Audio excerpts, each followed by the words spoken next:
नमस्कार विद्यार्थी मित्रांनो, आजच्या चालू घडामोडीच्या भागामध्ये तुम्हा सर्वांचं मनपूर्वक स्वागत करतो। आणि आजचा जो काय भाग आहे तो भाग आपण सुरू करणार आहोत। तत्पूर्वी मी असिस्टंट प्रोफेसर रमेश घोरपडे आपल्या समोर चालू घडामोडीचे जेवढे महत्त्वाचे प्रश्न असतात ते दैनंदिन व्यवहारामध्ये नक्कीच मांडत असतो आणि आजही आपण ते प्रश्न बघणार आहोत।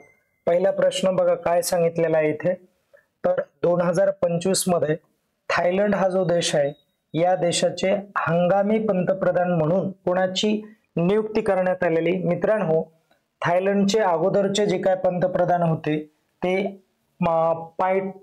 पायटोगर्टन शिनवात्रा हे होते आणि यांना मनी लॉन्ड्रिंगच्या कारणावरून त्यांना पदावरून हटवण्यात आलेला आहे।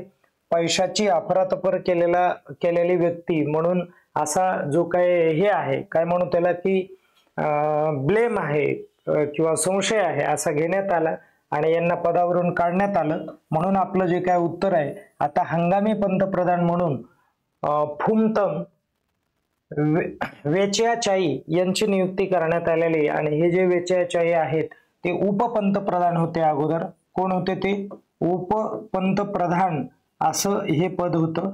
आता मला तुम्ही सांगा, भारताकडे उपपंतप्रधान हे पद नाहीये, परंतु सुरुवातीला आपण असा विचार केला होता की उपपंतप्रधान हे पद आपण ठेवूयात। मग भारताचे पहिले उपपंतप्रधान पद कुणाला देण्यात आलं होतं ते मला एकदा कमेंट करून सांगा बरं तुम्ही। ओके, आपण पुढे जाऊयात। नंतरचा जो काय प्रश्न आहे तो बघूयात। सतीश कुमार रेल्वे बोर्डावर कोणत्या पदासाठी नियुक्त झाले आहेत किंवा त्यांची नियुक्ती करण्यात आलेली। मित्रांनो, त्यांच्याकडे दुहेरी भूमिका देण्यात आलेली, एक तर ते मुख्य कार्यकारी अधिकारी आहेत आणि त्याचबरोबर ते अध्यक्ष म्हणून पण काम पाहतील। म्हणून आपलं जे काय ऑप्शन आहे ते ए आणि बी हे दोन्ही पण कसे असणार आहेत, बरोबर असणार आहेत। ओके, नंतर पुढे आपण बघूयात। नंतरचा जो काय प्रश्न, चंद्रयान 5 आता ही सिरीजच आहे जवळपास चंद्रयानची आणि चंद्रयान 5 जी काय आहे हा जो उपग्रह आहे हा उपग्रह आपण चंद्रावरती पाठवत आहोत आणि चंद्राच्या दक्षिण ध्रुवाचा अभ्यास करण्यासाठी आपण पाठवत आहोत। लक्षात घ्या, कोणत्या ध्रुवाचा? दक्षिण ध्रुवावरती पाणी कितपत आहे का याच्या शोधासाठी आपण त्याला वरती पाठवण्याचा प्रयत्न करत आहोत। आणि मग यामध्ये कोणते दोन राष्ट्र महत्वाची भूमिका बजावत आहेत? कोणत्या दोन राष्ट्राने चंद्रयान 5 ही मोहीम किंवा हे जे मिशन आहे हे मिशन स्वीकारलेलं आहे? तर जपान आपल्याला मदत करणार आहे। जपान आणि भारत म्हणजे आपण दोघं मिळून आपण ते जे चंद्रयान 5 मिशन आहे हे पूर्ण करणार आहोत। आपली इस्रो हे आहे बघा, लक्षात राहू द्या, इस्रो संशोधन संस्था आहे, हे कायम लक्षात राहू द्यायचं। आता आपण पुढे जाऊयात। नंतरचा जो काय प्रश्न आहे तो एकदा बघूयात। बघा, 2025च्या जानेवारी मार्च या तिमाहीत आता म्हणजे 3 महिन्यामध्ये अमेरिका आणि युरोपने एकत्रित किती कार्बन डायऑक्साइड उत्सर्जन केलेलं आहे? अमेरिका बरोबरच कोण? युरोप सर्व खंड। तर या लोकांनी किती जवळपास कार्बनचं उत्सर्जन केलेलं आहे?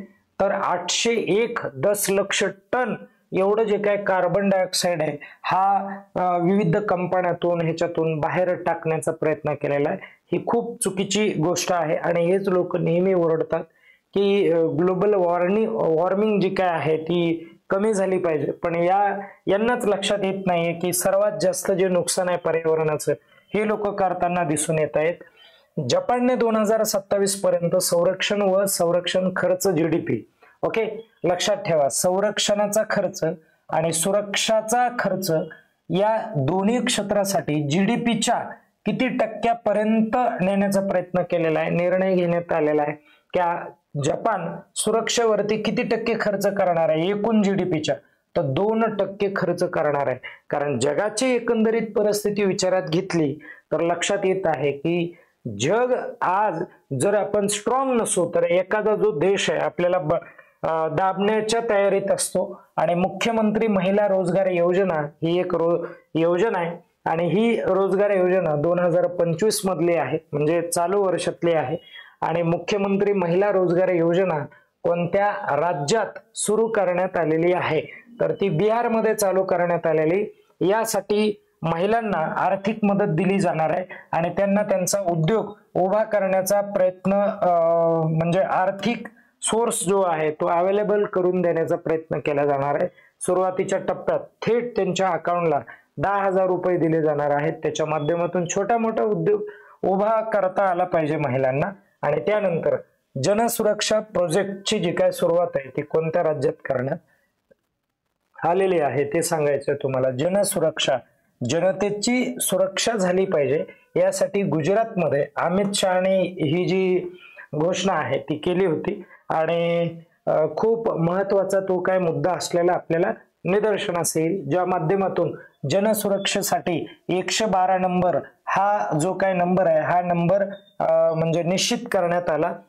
एखाद्या ठिकाणी गुन्हा होत असेल, काही दंगा वगैरे होत असेल तर 112 नंबरला कॉल करायचा, पोलिसाची गाडी जागेवर येईल आणि कारवाई केली जाईल। ठीक आहे। आता एक शेवटचा प्रश्न, अफगाणिस्तान हा जो देश आहे मित्रांनो, 1 सप्टेंबर 2025 ला त्या देशामध्ये भूकंप झाला होता आणि त्या भूकंपाची तीव्रता विचारलेली इथे, तीव्रता किती तीव्रता होती हे तुम्हाला परीक्षेमध्ये विचारलं जाणार आहे। तर 6 रिश्टर एवढी जी काय तीव्रता आहे ही तीव्रता आपल्याला बघायला मिळते। अशा पद्धतीचा हा प्रश्न आहे आणि असे जर भूकंप झाले तर निश्चितच इतर देश मदत करतात। त्यामध्ये आपण यांना अगोदर मदतीचं आश्वासन दिलं, त्यानंतर चायनाने मदतीचं आश्वासन दिले मित्रांनो, चीनने, आणि त्यानंतर USA ने पण मदतीचं आश्वासन दिलं। अशा प्रकारे हे सगळं जे काय आहे ते महत्वाचं आपल्याला असलेलं दिसून येत आहे। आजचे प्रश्न या ठिकाणी संपले। परत एकदा आपण उद्याच्या भागामध्ये भेटणार आहोत। तत्पूर्वी स्वतःची काळजी घ्या आणि अभ्यास करत राहा। धन्यवाद।